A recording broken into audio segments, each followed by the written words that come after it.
Ali təhsil almaq hər kəsin olmasa da çoxunun arzusudur. Bugün ali təhsil almaq üçün müxtəlif yollar var. Ən çox yayılmış üsul Dövlət İmtahan Mərkəzinin təşkil etdiyi qəbul imtahanlarında iştirak edərək universitetlərə qəbuldan keçir.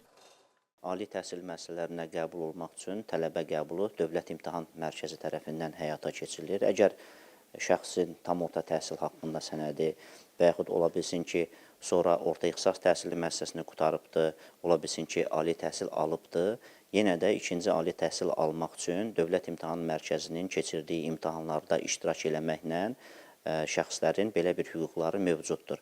Adi qaydada, yəni abituriyentlər necə imtahan verirlər, ikinci ali təhsil almaq istəyən şəxslər də əvvəlcədən qeydiyyatdan keçməlidirlər, sonra isə 2 mərhələli qəbul imtahanı verməlidirlər.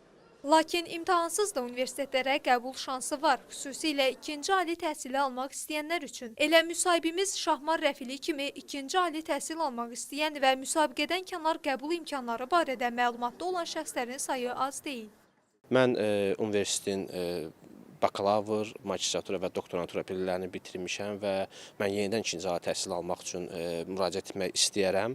Hansı ki, elə bakalavr dərəcəsi var ki, elə ixtisaslarımız var ki, mən öz oxuduğum ixtisasdan fərqlənir, amma o ixtisas da mənə maraqlıdır. O ixtisasın da biliklərini yiyələnmək istəyirəm və mən düşünürəm ki, o ixtisasın da biliklərini yiyələnsəm ikinci ali təhsil kimi bu mənə gələcəkdə iş həyatında çox böyük uğur gətirəcək. Nigar Qasımova da ikinci ali təhsil almağı yüksək qiymətləndirir və gələcəkdə belə bir fikri olarsa bu üsuldan faydalanmağı seçəcək. Yaş faktoru ilə bərabər insana bir çox təsir eləyən digər xarici mühit amilləri olur ki, bununla səbəbdən insanlar gələcəkdə fikirlərini dəyişə bilirlər və yaxud da fikirləri hansısa peşə haqqında daha dəqiq formalaşa bilir. Buna görə də insanlar öz istədikləri ixtisası dəyişə bilirlər. Mən düşünürəm ki, bu çox yaxşı bir fürsətdir, ikinci təhsil fürsəti. İnsanlar daha dəqiq öz istədikləri peşəni seçib bunun üzrə irəliləyə bilirlər. Ekspertlər deyir ki, müsabiqədən kənar qəbul zamanı şəxsin əvvəlki universitetdə hansı qiymətlərlə oxuması və hansı diplomla bitirməsi əhəmiyyət kəsb eləmir. Hətta humanitar sahə üzrə təhsil alan şəxs istədiyi texniki istiqamət üzrə ixtisası seçə bilər. Ali təhsil pilləsi üzrə ən azı bir dəfə ali təhsil almış, istənilən ali təhsilli şəxs ikinci ali təhsil üçün müraciət edə bilər. Bu, həm Dövlət İmtahan Mərkəzinin keçirdiyi qəbul imtahanlarını iştirak eləməklə iştirak edə biləcəyi halda, eyni zamanda müsabiqədən kənar formada universitetlərə müraciət eləməklə də bunu reallaşdıra bilər. Əvvəllər bunun üçün mütləq universitetlərin özlərindən müraciət eləmək lazım idisə, artıq biz ötən ildən etibarən Portal Eduaz saytı vasitəsilə Təhsil Nazirliyində qeydiyyatdan keçməklə artıq müsabiqədən kənar formada müraciəti dəyərləndirib qəbul prosesinə keçmək olar. Bunun üçün vacib olan məqam komissiyanın özündə qeydiyyata düşməli və tələblərə cavab verəcəyi halda ikinci ali təhsil imkanından faydalana biləcəyi olmasıdır. Məlumat aldığımız Azərbaycan Memarlıq və İnşaat Universitetindən bildirildi ki, universitetə müsabiqədən kənar qəbul olan şəxslərin və müraciət edənlərin sayı az deyil. Lakin tövsiyə olunur ki, həmin şəxslər ixtisas seçərkən əvvəlki ixtisaslarına uyğun fənlərin olduğu fakültələrə üstünlük versinlər.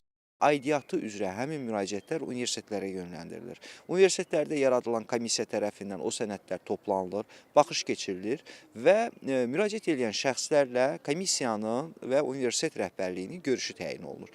Görüşdə söhbət aparılır, uyğunluq dərəcəsinə bir də nəzərdən keçirilir və həmin şəxslər universitetə qəbul olunurlar.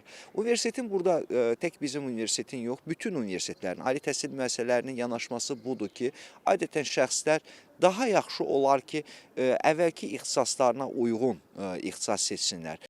Mütəxəssislər də hər keçən gün əmək bazarındakı tələblərin dəyişdiyini və yeni bilik və bacarıqların tələb olunduğunu deyirlər. Buna görə də ikinci ali təhsilin iş mühitində üstünlük təşkil etdiyini hesab edirlər.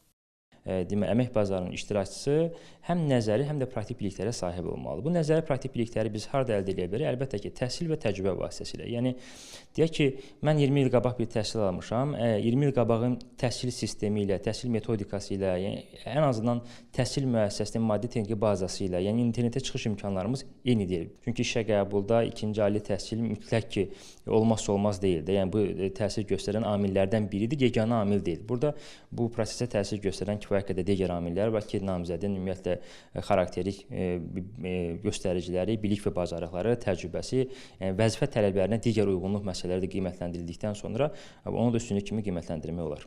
Qeyd edək ki, əgər tələbə yeni ixtisasında əvvəl oxuduğu ixtisasdakı fənlərin tədrisini görəcəksə, bu zaman o həmin fənlərin tədrisindən azad olunur. Nəticədə tələbə fakültəyə 2, hətta 3-cü kursdan başlaya bilər.